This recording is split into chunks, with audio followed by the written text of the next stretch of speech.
ஒரு குட்டி பொண்ணு தன்னுடைய அப்பாவிடம் வந்து, அப்பா ஸ்கூல் ஃபீஸ் கட்ட சொல்லியிருக்காங்கன்னு சொன்னான்.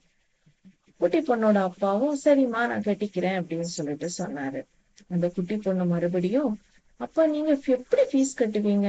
இந்த மாதத்துக்குள்ள ஃபீஸ் கட்டணும்பா, உங்களால கட்ட முடியுமா அப்படின்னு சொல்லிட்டு கேள்வி மேல் கேள்வி அடுக்கிக் கொண்டே போனாள். ஒரு கட்டத்துல தகப்பனார் சொன்னாரு, பாப்பா நீ வரி பண்ணிக்காத, உன்னுடைய தேவை ஃபீஸ் கட்டணும். நீ என்னிடம் சொல்லிட்ட, நான் பாத்துக்கிறேன். நான் எப்படி ஃபீஸ் கட்டுவேன்னு சொல்லிட்டு நீ கவலைப்படாத, நான் கட்டிக்கிறேன். உன்னுடைய தேவைகளை எல்லாம் என்னிடம் சொல்றது உன்னுடைய வேலை. அத நீ என்கிட்ட செஞ்சுட்ட. என்னுடைய வேலை ஃபீஸ் கட்டுறது. அத நான் பாத்துக்கிறேம்மா அப்படின்னு சொல்லிட்டு கூறினாரு. இன்றைய காலகட்டத்துல நாமும் இதைத்தான் பண்றோம்.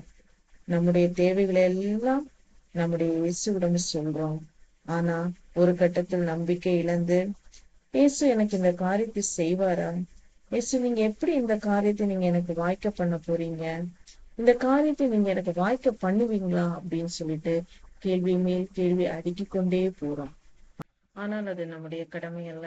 அவர் ஏற்ற காலத்துல காரியத்தை வாய்க்க பண்ணுகிற தேவன். 1 பேதுரு 5:7 சொல்லுகிறது, அவர் உங்களை விசாரிக்கிறவரானபடியால் உங்கள் கவலைகளை எல்லாம் அவர் மேல் வைத்து விடுங்கள். ஆம், நம்முடைய கவலைகளை எல்லாம் அவர் மேல் வைத்து விடுவோம். அவர் ஏற்ற காலத்திலே நம்முடைய காரியங்களை எல்லாம் வாய்க்க பண்ணுகிற தேவன். ஆமென்.